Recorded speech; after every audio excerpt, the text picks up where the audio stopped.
So welcome to the nursery, a place where you've spent, welcome back rather to the nursery, a place where you spent plenty of time as a child. Does it bring back memories? Oh, yes, it does. Thank you so much, first of all, for having me here and for indulging me in this wonderful trip down memory lane. Uh, I'm sitting in a mango tree, which I spent many hours in as a child, because at that time this was not actually part of the nursery, but part of the grounds of the registrar's bungalow. Well, your mother Nalini was a cytogeneticist, is that right? Yes, yes. And did she meet your father because your grandfather was working here at IISc? Was that? No, actually, it was a completely different connection. So, my mother had finished her PhD in cytogenetics from the University of from Washington University in St. Louis, and had returned to India and was visiting her family. And her sister Hira, who had also been in the United States for many years, had returned and had been asked by a magazine which existed then but I don't think exists now, which was a US-India friendship kind of magazine called Span magazine, which existed I think until the 70s. But in the 50s, I think this was 1955, Hira had been asked by Span magazine to interview my father, and because he had returned to the institute, he was from 1951, he was at the aeronautics department, and she had interviewed him. And on this trip back, my mother and her sister were walking in the institute, perhaps to meet my grandfather, I'm not sure.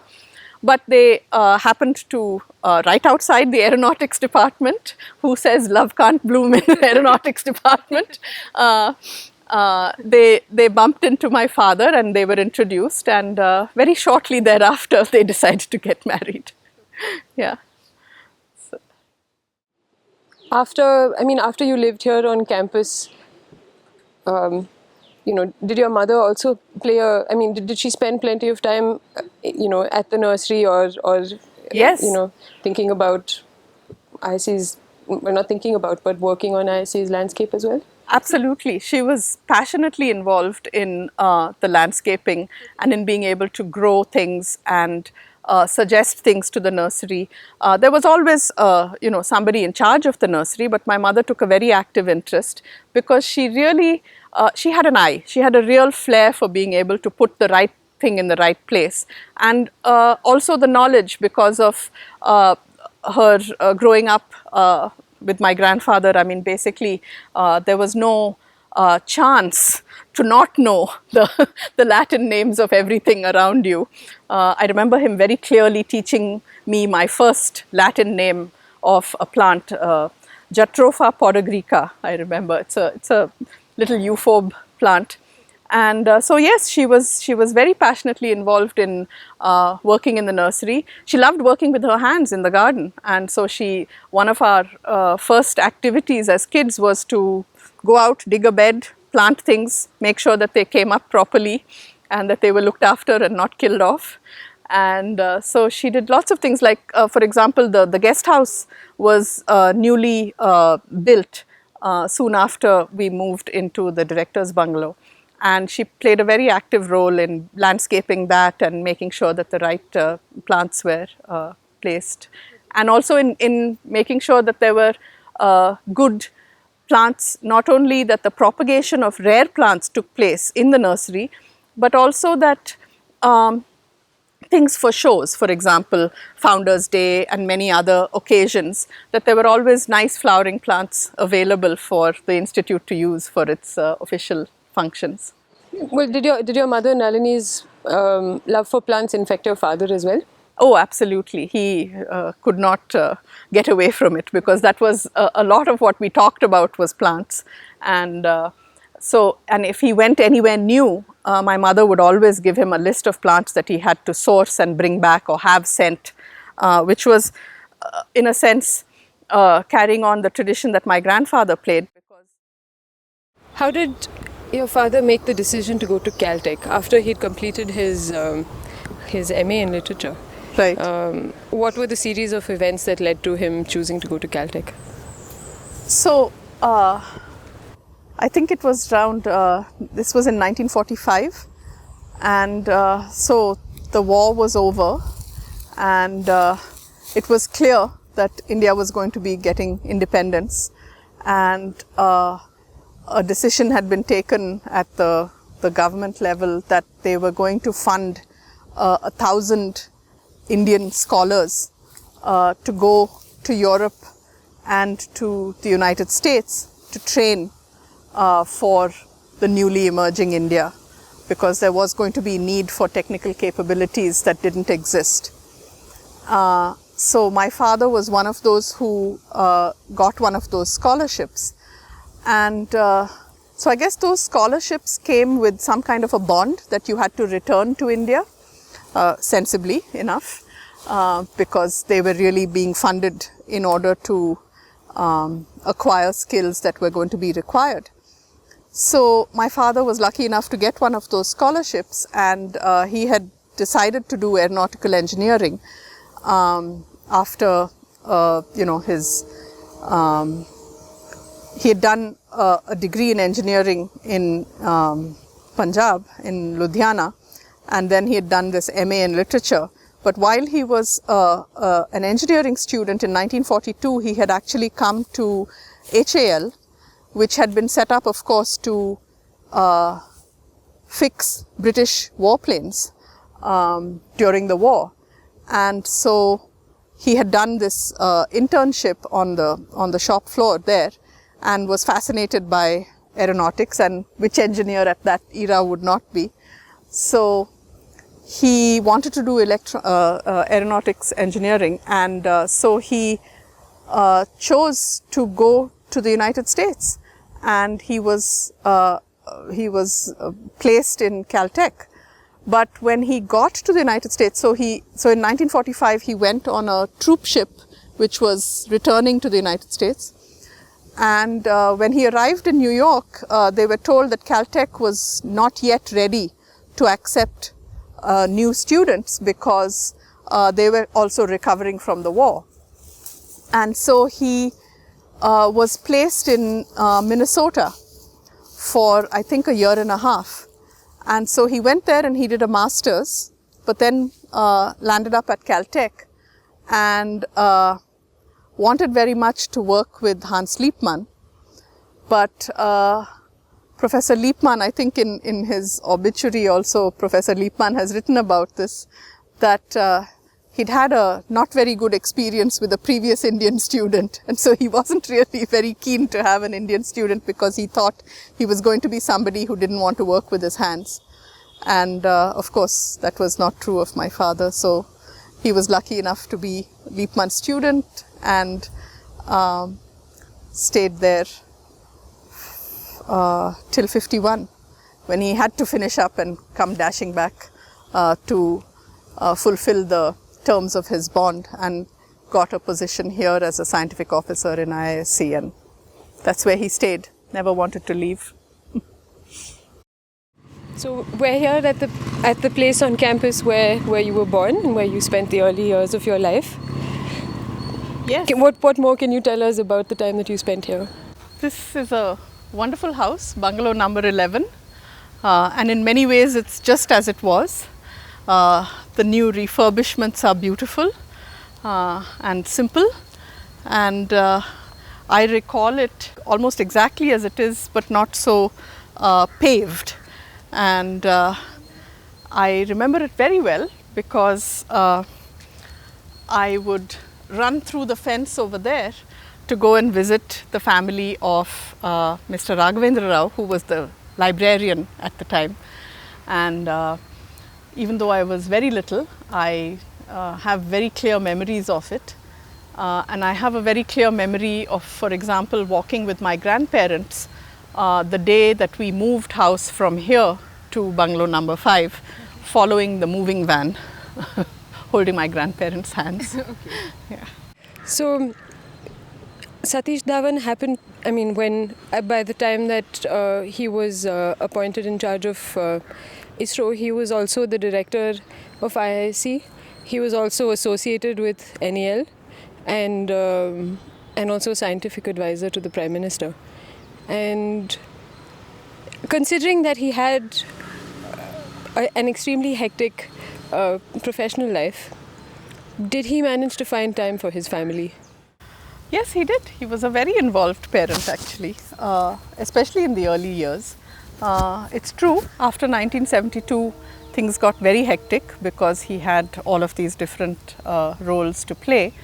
But in the early years, we had many occasions. Sundays were sacred, and he made sure that he spent time with us. He was very good at organizing things, activities for us to do, and not in a way that forced us to participate, but in a way that actually made us want to participate. Because, for example, he organized these painting sessions, and he was very good at painting and drawing, and so he would make a great ceremony of setting up paper and places for everybody to sit, including my mother. So the 3 kids and my mom and he, and everybody had their own little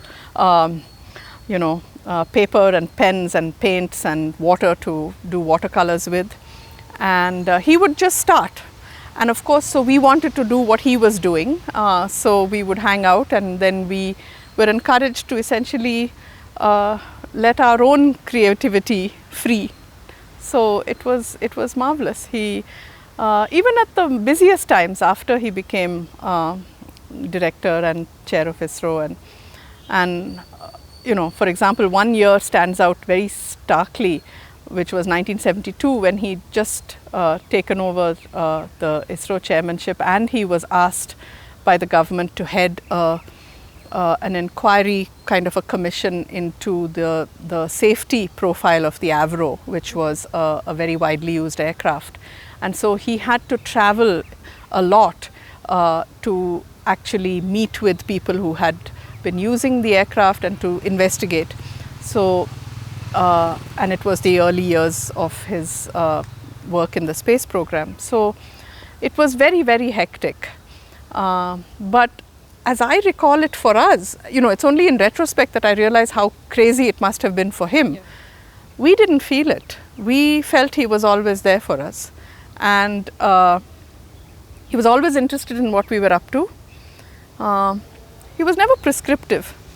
He never expected specific things from us, So it was great. You mentioned in a talk at IISc, I think at the 90th birth anniversary celebrations. Yes. You'd mentioned that he, when you were cleaning out his desk after he passed away, yes, you found a saw and a few nails, and he was someone who was remembered for building things from scratch, even at the aerospace department, through the wind tunnels, and he was someone who loved to tinker with things and do hands-on things himself. Was he a handyman at home as well? Very much so. He very much valued the idea of working with your hands and of being able to have the facility to be able to do things from scratch. So he also realized, I think, and valued very much the fact that working with your hands is not separate from the intellect. It's part and parcel of it. And he had a great deal of respect for people who had agility and the capability to work with their hands. So he worked with carpenters and he trained people to be able to build specific things for his own research program. Yes, he built lots of the furniture at home. So, he loved going to auctions in town. All the furniture we had at home was all second-hand furniture, which he had bought over the years and then modified or built from scratch himself. Our dining table, all the chairs, and so yes, he loved working with his hands. What were dinner table conversations like at home, considering that you had 2 parents who were scientists? Oh, they were wide-ranging. Okay. They covered everything.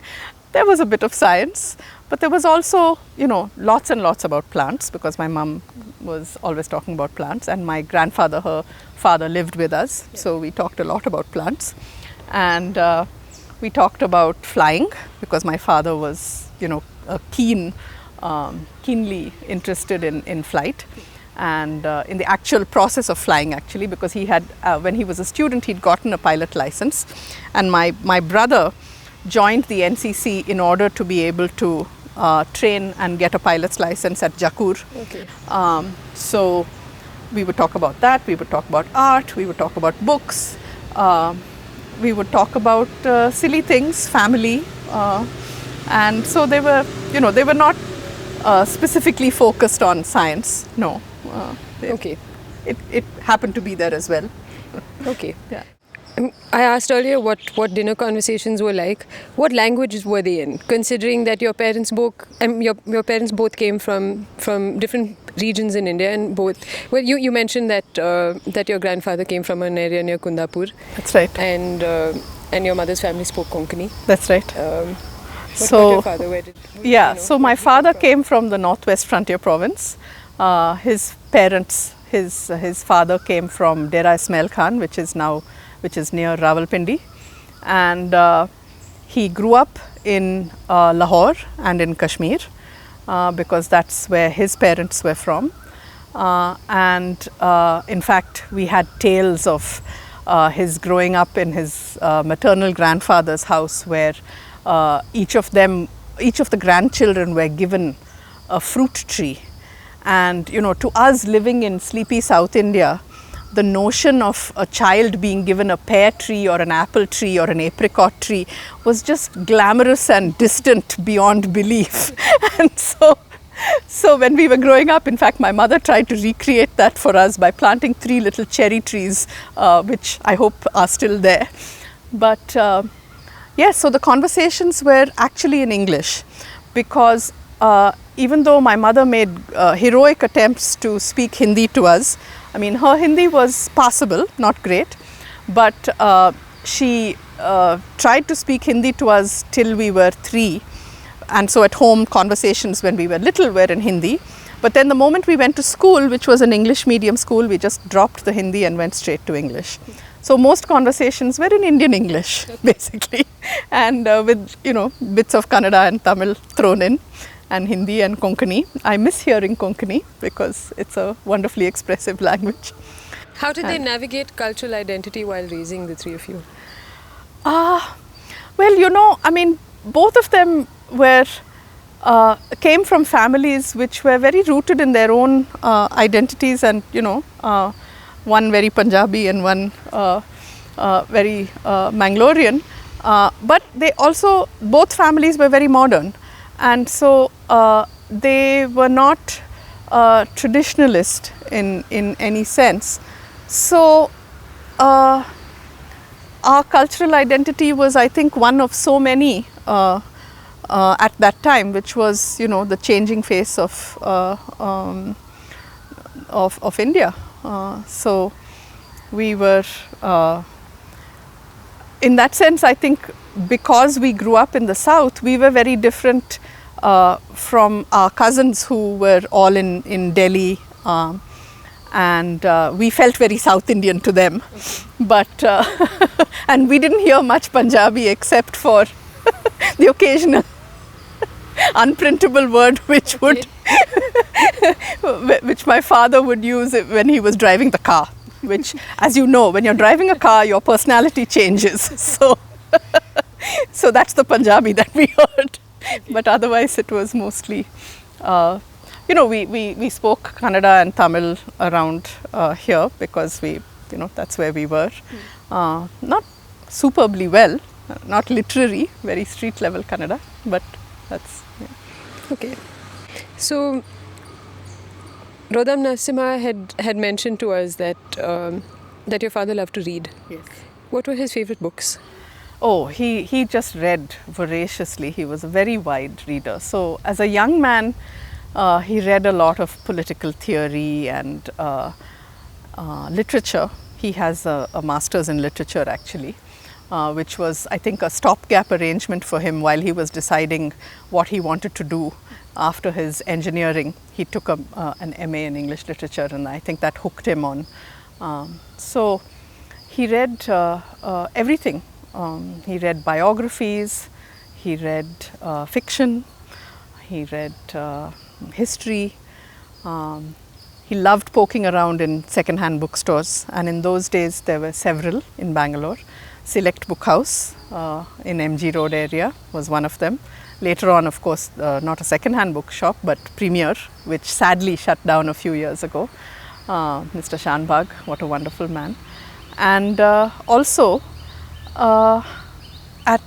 he read lots of Indian history and Indian philosophy, although he himself was not a religious man. He had a deep respect for Indian philosophy, and so he read a lot. And in his later years, I think he read a lot more biography, and some of his favorite books, which I'll tell you, one of his absolute favorite books was a book of short stories by a little read author now, I think, someone called H.H. Munro, whose pen name was Saki. And I still have my father's copy of Saki's short stories, and we read them all the time. So it might seem very strange that, in sleepy South India, somebody is still reading books from that era, but those are some of his abiding favorites. Yeah. What was he like as a person? Was the public Satish Dhawan who had an incredibly demanding professional life? Was he different in any way from the private Satish Dhawan, the man who his friends and his family knew? Only in as much as he was very informal. So the private Satish Dhawan was a very informal person. He had to be formal in his public, life, but otherwise I think he was the same. He liked, perhaps made more jokes in private than he would have had the liberty to do in public, but otherwise I think he was the same. I think he was comfortable with who he was, and who was he? He made people comfortable. Okay. He was interested in people. He was not. He had moments of extreme levity at home. So we would, so as my sister says, perhaps he wasn't a prancing Punjabi in public, but which he was at home. Okay. And so we had a lot of fun. Yeah. And I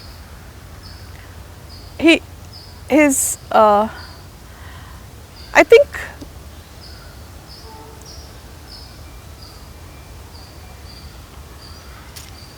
it's hard to say what characteristics were different about his public persona and private persona, but I think the things that were similar across both of them were a really keen sense of not being bombastic and appreciating people for who they were.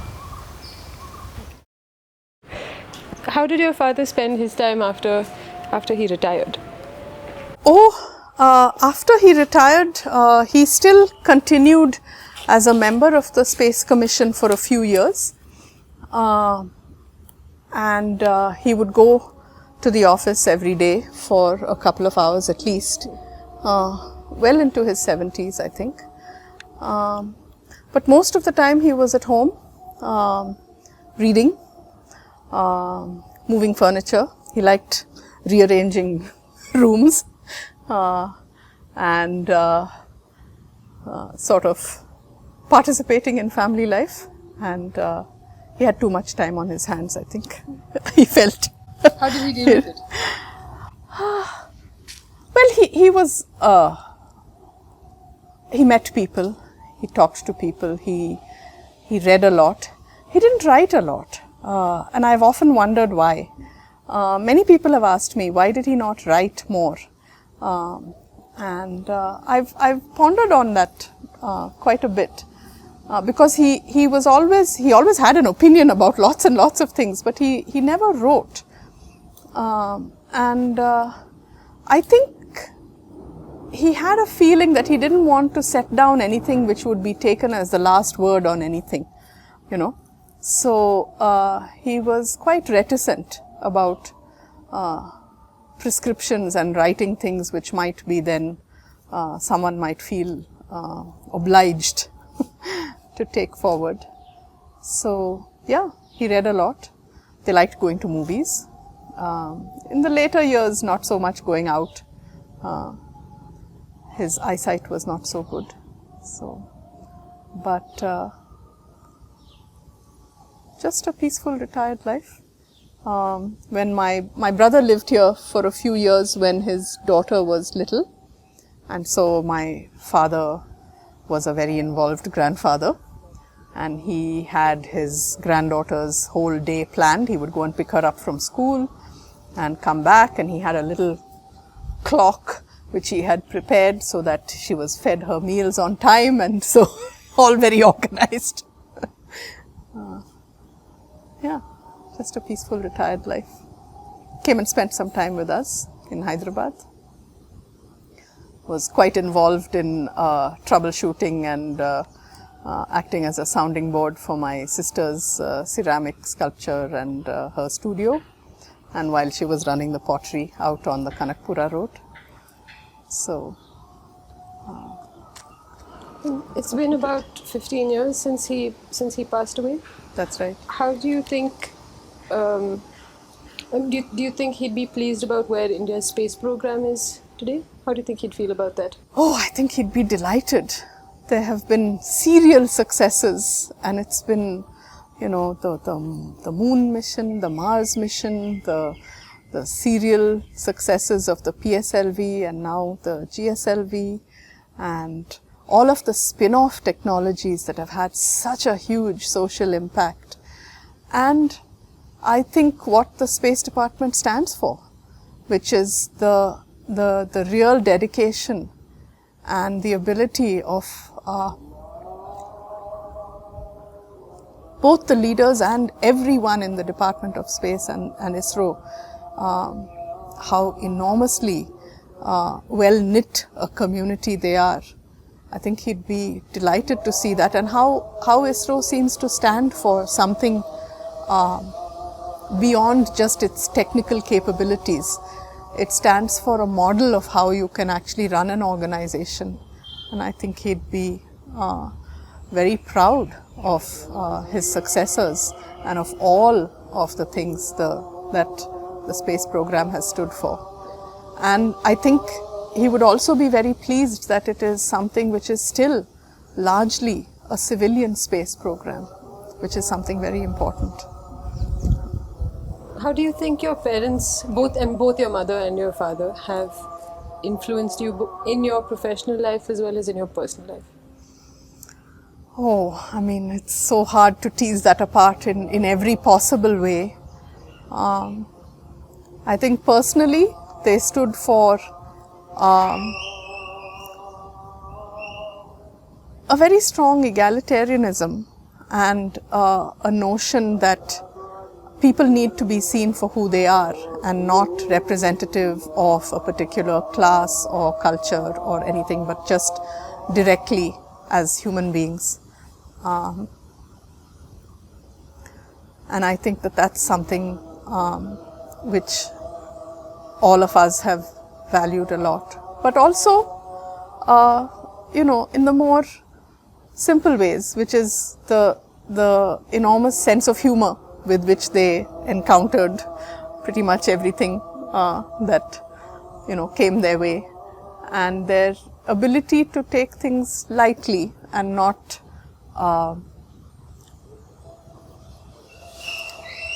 be, I said this before, not be bombastic or see themselves as something special.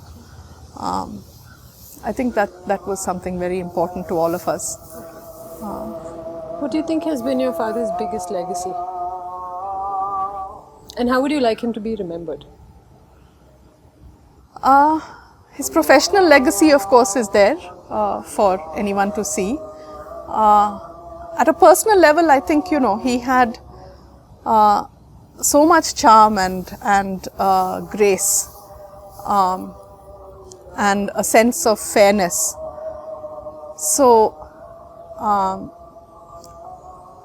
my brother told me that, you know, after he passed away, some of his colleagues from ISRO, who were young engineers, who joined ISRO as young engineers, they said to him, to my brother, they said